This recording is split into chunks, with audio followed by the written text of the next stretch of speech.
Love marriage की arrange marriage? Arrange, fully arrange. बहुत supportive थे मेरे हस्बैंड, तभी मैं शायद यहाँ हूँ बिकॉज मेरी शादी बहुत अर्ली हुई थी। I lost my parents. जब नाम अनाउंस हुआ तो मैं शायद फ्रीज हो गई थी, क्योंकि मुझे थोड़ा सा अभी भी याद नहीं है कि मैं वहाँ से वहाँ तक चल के कैसे गई। हमने जो खोया है उसी की रिस्पॉन्सिबिलिटी हमारी है कि हम वापस लाएं। नमस्कार, मैं हूं निकुल तिवारी और आप लाइव सिटीज देख रहे थे। कि हमारे साथ मिसेस रूही सिंह है और ध्यान से देख लीजिए, स्माइल भी देख लीजिए और इनको अच्छे से देख लीजिए, हाथ में अवार्ड भी है। ये मिसेस इंडिया रह चुके हैं। बताइए कि कैसा लगा था जब आपको अवार्ड मिला था, वो पल मुझे बताइए। बहुत मैं जब घूम के जाती हूँ तो थोड़े टाइम तो मैं फ्रीज हो गई थी, वो मुझे याद नहीं आता। पर हाँ, बिल्कुल कहते हैं ना, ड्रीम कम ट्रू, बस वही था सपना। तो ये बताइए कि जर्नी आपका कैसा रहा था और एज, चलिए एज आप ना बता दीजिए, आप लोगों को एज बता दीजिए। ऐसे है ना, एज तो नहीं बता रही, लेडीज से उनकी एज नहीं पूछते। हाँ, बट मेरा बेटा 15 साल का है। 15 साल का बेटा जी। फिर भी आप मैनेज कैसे किए अपने हेल्थ को लेके सब चीज? मैंने एक्चुअली मैं बहुत रूटीन में रहना शुरू कर चुकी थी 2018 टिल। मैंने बहुत वेट पुट ऑन कर लिया था, फिर उसको वापस, मतलब कि इन शॉर्ट की मोटी हो गई थी जैसे आम औरतें होती हैं। बट फिर भी मैंने एक दिन अपनी फोटो देखी और रियलाइज की ये क्या कर लिया खुद के साथ, और फिर मैं रूटीन पे रहने लगी। जिम, योगा और सबसे ज्यादा डाइट। जिम जाती थी, हर चीज? जिम बहुत कम जाती हूँ। खाती क्या थी ये बताइए। खाती मैं सब कुछ हूँ, ट्रस्ट मी। मैं राइस खाती हूँ, दाल खाती हूँ, रोटी खाती हूँ, बस क्वांटिटी होती है। और मैं शायद 5 बार खाती हूँ, आपको विश्वास नहीं होगा।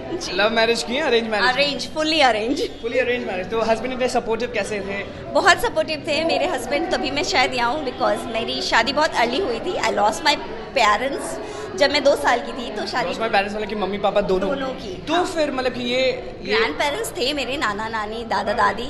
तो 10th में आई तो नाना नानी की भी डेथ हो गई। फिर दैट्स वाई मेरी शादी थोड़ी जल्दी कर दी गई, जैसा हमारे यहाँ। वो पल देखिए, बहुत सारी लड़कियां जो है वो हार मान जाती है। ये यही होता है। लेट्स इंस्पायर बिहार वाला बात हो गया। ये बताइए कि मम्मी पापा खो दी, फिर हर चीज मतलब कि खो दी, उसके बाद कैसे मतलब कि मिस बहुत करती हूँ हर चीज। हमारा क्या है ना, हम लोग अपनी वीकनेस को हमेशा कमजोरी बनाते हैं, बट आप उसको स्ट्रांग पॉइंट पे देखोगे ना तो आपकी स्ट्रेंथ भी बन सकती है। बिकॉज मेरे फादर, मैं उनकी अकेली चाइल्ड थी, तो मुझे ये चीज़ था कि वही लड़कों की, क्योंकि सब कहते थे अब इनका वंश खत्म हो गया, लाइक दैट। तो मुझे था कि क्यों, मतलब मैं बेटी हूँ तो मेरे नाम से भी तो उनको जाना जा सकता है ना।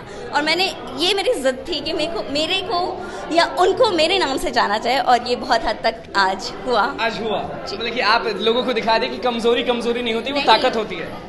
एक्चुअली हर चीज़ के 2 पहलू होते हैं और डिपेंड अपॉन यू कि आप अच्छा लेते हो या बुरा लेते हो। अगर आप नेगेटिव देखोगे तो शायद सांस लेना भी नेगेटिव हो, पता नहीं अगले पल में अब रूही सिंह क्या करेंगे? रूही सिंह ना, रूही सिंह। ये बताइए रूही सिंह का अब नेक्स्ट स्टेप क्या होने वाला है? रूही सिंह का नेक्स्ट स्टेप होने वाला है, क्योंकि रूही सिंह एक राइटर भी है, तो किताब लिख चुकी है। पब्लिशर ढूंढ रही हूँ, कोई अगर सुन रहा है मुझे तो प्लीज पब्लिश कर दो मेरी किताब। किस चीज के बारे में वो किताब? स्टोरी की बुक है, मैं सब कुछ लिखती हूँ। एक्चुअली लव स्टोरी इट्स, कह सकते हैं short of, not all love story, there is different type of story, जिसमें एक स्टोरी मेरी फेवरेट है। क्योंकि हम जनरली डिवोर्स पे लिखते नहीं, बात नहीं करते, बट मेरी एक स्टोरी है जिसमें मैंने डिवोर्स पे लिखा है और मेल प्रोस्पेक्टिव से लिखा है। क्योंकि डिवोर्स की जब हम बात करते हैं तो महिलाओं को, लेडीज को बट कमजोर, विटनेस, बहुत झेलने वाला, बट कई बार ऐसी मैरिज भी होती है, ऐसे लड़कों को झेलना पड़ता है। ये आप समझती हैं? पे लिखा है जी, मैंने लिखा है, तो बहुत आपको डिफरेंट शॉर्ट ऑफ स्टोरी दिखेगी, बट आई डोंट नो कब। केन्या में अवार्ड मिला था आपको? कहाँ मिला? जी, केन्या में मिला था। तो वो पल मुझे बताइए कि जब हाथों में, तब वहाँ पे आपके हस्बैंड गए थे, आपके बेटा गया था? हाँ, मेरे हस्बैंड और बेटा दोनों ही था। और झूम उठे होंगे मतलब केन्या में। एक्चुअली टॉप 5 में जब मैं आ गई और नाम अनाउंस हो रहा था, फर्स्ट सेकंड हो चुका था, 3 लड़कियां बचे थे हम, और ऐसे हार्ट बीट ऐसा लग रहा था मेल्ट हो गई। बस मुझे ना, वो कहते ना, मेरे डैड से बहुत ज़्यादा कनेक्शन है, तो शायद मुझे भगवान छोड़ के पापा की याद आई कि पापा बस इस बार साथ दे दो, इस बार जिता दो, मिसेस इंडिया बना दो यार बस। और जब नाम अनाउंस हुआ तो मैं शायद फ्रीज हो गई थी, क्योंकि मुझे थोड़ा सा अभी भी याद नहीं है कि मैं वहाँ से वहाँ तक चल के कैसे गई। बट जब गई और जब होश आया तो क्राउन के गुजरने के बाद एक अलग पावर मिला। एक्चुअली वो कभी कभी वीकनेस भी बन जाती है, बट मैं ना थोड़ी सी पॉजिटिव भी हूँ, क्योंकि नेगेटिव रहती तो शायद अभी तक सर्वाइव नहीं करती। 1-2 साल के बच्चे के माँ बाप ना हो तो क्या।